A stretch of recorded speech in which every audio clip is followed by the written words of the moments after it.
Assalomu alaykum. Sizni navbatdagi darsimda ko'rib turganimdan juda ham xursandman. Bugun siz bilan Chatplace yordamida Instagram sahifamizda yutuqli o'yin tashkil qilishni o'rganamiz. Chatplace yordamida yutuqli o'yin tashkil qilish juda ham oson. Shunchaki siz shu darsda ko'rganingizni ketma-ketlikda to'g'ri bajarsangiz bo'ldi. Bunaqa yutuqli o'yinlarni tashkil qilib, siz Instagram sahifangizda aktivni ancha oshirib olsangiz bo'ladi va bu amalda o'sha bizda amalda o'tgan Abror akaning Instagram sahifalarida aynan shu yutuqli o'yinlar orqasidan 10 mingdan ko'p obunachini bir kunning o'zida yig'ganmiz. Darsni yaxshilab ko'ring va albatta amalda qo'llab ko'ring. Chatplace yordamida yutuqli o'yinlarni tashkil qilishimiz uchun, ya'ni gamifikatsiyani ulashimiz uchun biz Chatplace saytiga o'tib olamiz. Bu yerda o'zingizlarga qulay qilib o'zbek tiliga saytni o'qib olsanglar bo'ladi. Xo'p, buning uchun mana shu qismidan o'zbek tilini tanlaymiz.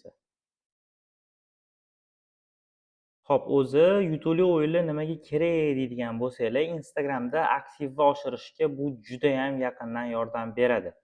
Xo'p, buni qanaqa tashkil qilishni, qanaqa shartlarda o'ynalishini hozir men sizga tushuntirib beraman. Birinchi navbatda mana ko'ryapsizlar, AI agent, ya'ni lampochka belgisi turibdi. Shuni tagida instrumentlar, o'sish vositalari deb nomlangan menyuimiz bor. Bu yerda gamifikatsiya bo'limiga o'tadigan bo'lsak, mana shunaqa oyna ochiladi. Endi sizlarda gamifikatsiyalar 0 bo'lib turgan bo'ladi. Ya'ni hozir menda mana faol o'yin bor ekan, uni o'chirib tashladim. Xo'p, mana shunaqa ochiladi. Bu yerdan biz o'zimizning akkauntimizni tanlaymiz. Qaysi akkauntda, ya'ni qaysi Instagram sahifada biz o'yin tashkil qilmoqchimiz. Hozir men o'zimning Instagram akkauntimni tanlab oldim va bu yerda yangi o'yinni bossam, yangi o'yinni tashkil qilishni boshlaymiz. Lekin sizlarga ma'lumot berish uchun hozir ko'proq ma'lumot olish tugmasini bosyapman. Bu yerda polностью sizlarga gamifikatsiya qanaqa ishlaydi, nimada yordam beradi, hammasi bu yerda sizlarga tushuntirib berilgan. Bemalol o'qib chiqsanglar ham bo'ladi. Xo'p, endi kelinglar yangi o'yin tugmasini bosamiz. Bu yerda o'yin shartlarini, ya'ni nimaga ball beramiz, shularni biz o'zimiz tanlab olamiz. Misol uchun, izoh yozgani uchun ball beramizmi, yo'qmi? Beradigan bo'lsak, izohlarni yoqib qo'yamiz. Har bir izoh uchun necha ball beramiz? Misol uchun 10 ball deb yozaman. Xo'p, kuniga maksimum nechta harakat, ya'ni nechta kommentariy yozganida biz ball beramiz. Misol uchun, 2 ta kommentariy uchungina biz ball beramiz. 3 ta kommentariy bo'lsa, faqatgina ikkitasiga bizda ball beriladi. Xo'p, belgilangan minimal miqdor. Misol uchun, odamlar shunchaki olov yoki plus belgisini qoldirib qo'yishmasligi uchun kamida 10 ta belgi deymiz. Shunda 10 ta belgidan iborat so'z, gap yozishsagina bizani shu hozirgi Chatplace'imiz o'yin sharti to'g'ri bajarildi deb o'sha odamga ball beradi. Qo'shimcha ballar bu nima? Qaranglar, agar o'sha obunachingiz Reels qo'yilishi bilan 10 daqiqa ichida, 20 daqiqa ichida, endi buni o'zingizlar belgilaysizlar, birinchi bo'lib kommentariy yozsa, ya'ni tezroq kommentariy yozsa, unga qo'shimcha ball beriladi. Misol uchun, bunga 5 ball deb belgilasak bo'ladi. Qo'shimcha ballar uchun daqiqalar soni. Misol uchun, birinchi mana Reels qo'ydim, birinchi 20 daqiqa ichida kommentariy yozgan odamga qo'shimcha yana 5 ball beriladi, tepadagi 10 balldan tashqari. Xo'p, buni nastroykasi yakunlandi. Endi bu yerda izohlar bo'limi bor. Izohlar bo'limiga o'tgan holda biz jonli efirdagi o'sha izoh uchun ballar beradigan qilib tanlab olsak bo'ladi. Bu jonli efir uchun. Lekin biz endi jonli efirlik odatda qilmaymiz. Agar siz qiladigan bo'lsangiz, buni ham xuddi o'sha tepadagi oddiy izohga o'xshab ball belgilab qo'ysangiz bo'ladi, lekin men buni o'chirib qo'yaman. Xo'p, storiesdagi belgilar, ya'ni sizni istoriyaga kimdir atmetka qiladigan bo'lsa, ball beradigan qilsak bo'ladi. Xo'p, storiesda belgilar uchun ballar. Xo'p, har bitta istoriya uchun 20 ball beradigan qildim. Kuniga maksimum bitta istoriyaga atmetka qilinsa ball beramiz, ya'ni 2-3 ta atmetka qilinsa boshqa ball berilmaydi. Faqatgina kuniga 20 ball bitta shu belgilangan shu stories uchun beriladigan qildim. Storiesga reaksiyalar, ya'ni biz o'sha storiesimizga kimdir reaksiya qoldiradigan bo'lsa, qo'shimcha ball beradigan qilsak bo'ladi. Bu yerda biz ballni 2 deb belgilasak bo'ladi. Ya'ni storiesga reaksiya bizga juda muhim emas, lekin storiyamizni ahvolini oshirishga yordam beradi. Kuniga maksimum harakatlar. Kelinglar, shuni 10 ta qilamiz. 10 ta reaksiya uchun 2 balldan beradi. Bu degani kuniga 20 ballni storiesga o'sha reaksiya qoldirgan holda ishlash mumkin deb biz belgilaymiz. Xo'p, undan tashqari pastda referallar bor. Referal nima degani desangiz, referal misol uchun siz o'zingizni do'stingizni bizani o'sha gamifikatsiyamizga, bizani o'yinimizga taklif qiladigan bo'lsangiz, sizga qo'shimcha yana ball beriladi. Lekin Instagramda bu kerak emas, buni o'chirib qo'ysak bo'ladi. Va bu yoqda biz keyin tugmasini bosamiz. Keyin tugmasini bosganimizdan keyin, xo'p, qaranglar. Jamoa o'yini, agar jamoa o'yinini biz yoqib qo'yadigan bo'lsak, boshqa o'sha blogerlar bilan, boshqa Instagrami bor odamlar bilan biz kollaboratsiyada aynan shu o'yinni tashkil qilsak bo'ladi.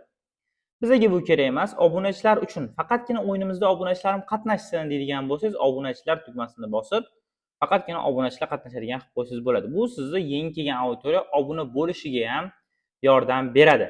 Xo'p, obunachilar soni bo'yicha chegaralar. Shunchaki yangi akkaunt ochib, 5-6 ta akkauntdan sizni konkursingizda qatnashmasligi uchun minimum 100 ta obunachisi bor odamlar konkursimizda qatnasha oladi deb belgilab qo'ysangiz bo'ladi. Xo'p, teglar borligini tekshirish bu bizga kerak emas, bu o'chib tursa bo'ladi.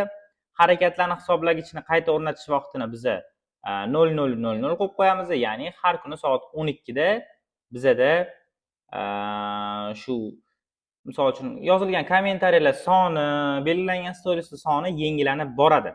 Biz bu yoqda 00:00 qo'yib qo'yamiz. O'yinga havola. Endi bu yoqda istalgan, misol uchun Isroil AI deb yozib qo'yadigan bo'lsangiz va keyinni bossangiz, bizda o'sha o'yinimizdagi gamifikatsiyamizga reyting havolasi chiqadi. Va bu yoqga biz tavsifni qo'shamiz. Endi tavsif nima deydigan bo'lsangiz, misol uchun har bir belgilangan stories uchun 20 ball oling. Konkursimizda qimmatbaho sovg'alar yutib oling. Xo'p, birinchi o'ringa iPhone 17 Pro Max misol uchun, ikkinchi o'ringa AirPods, uchinchi o'ringa bo'lsa kursimizni bepulga deb misol uchun endi. Shunaqa deb siz shu konkurs haqida batafsil ma'lumot yozsangiz bo'ladi va o'yinni yaratishni bosamiz. Bo'ldi, uje bizda o'yin yaratildi. Endi biz buni bemalol o'yinni boshlash tugmasini bosgan holda ishga tushirsak bo'ladi. Xo'p, endi biz bemalol tekshirib olsak bo'ladi. Buning uchun nima qilamiz? Buning uchun kelinglar, men o'zimni bitta akkauntimdan, misol uchun bu akkauntdan, Chatplace akkauntidan yozaman. Misol uchun shu video izohiga GPT deb yozaman. Xo'p, sirazi qo'shilmaydi, lekin qo'shilgandan keyin aynan shu o'sish vositalari ichida mana shu joyda bizda ko'rinadi. Shu yerda reytinglar chiqib keladi. Kim hozirgi paytda eng yaxshi reyting bilan konkursimizda qatnashyapti. Hammasi jonli ravishda har kuni ko'rsatib boriladi. Ballarni o'zgartirishni xohlasangiz, bu yerda ballarni o'zgartirib qo'ysangiz bo'ladi. Qaysidir odamni misol uchun bu yoqda username dan terib yozasiz, ballarni ko'paytirish qilib, ballarni shu yerda o'zidan ko'paytirib qo'ysangiz bo'ladi. Mana Isroiljon mana bitta kommentariy yozdi, ko'rdingizmi? Bitta kommentariy yozdi, bu yoqga yana qo'shimcha ball qo'shildi. Mana shunaqa qilib qolgan obunachilar ham mana shunaqa chiqib turaveradi. Ya'ni bizda o'sha tayyor reyting bo'ladi. Alohida biz reyting qilib o'tirishimiz shart emas. Bizda reytingda o'sha hammasi ko'rinib turadigan bo'ladi. Mana o'yinchilar, izohlar hammasi yangilandi. Reytingda endi bizda ko'rinib turadi. Biz o'zimiz qo'lda hisoblashimiz shart emas, hammasi chestniy bo'ladi. Aktiv bo'lgan obunachilargina o'sha maxsus sovg'alarni qo'lga kiritishi mumkin va Chatplace yordamida shunaqa yutuqli o'yinlar tashkil qilish siz ko'rganingizdek juda ham oson.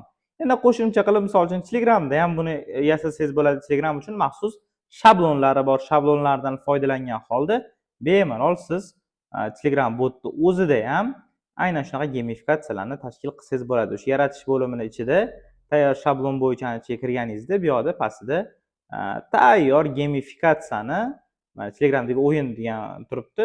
Shuni bosib bemalol ishlatsangiz bo'ladi. Mana gamifikatsiya ballari hammasi bor.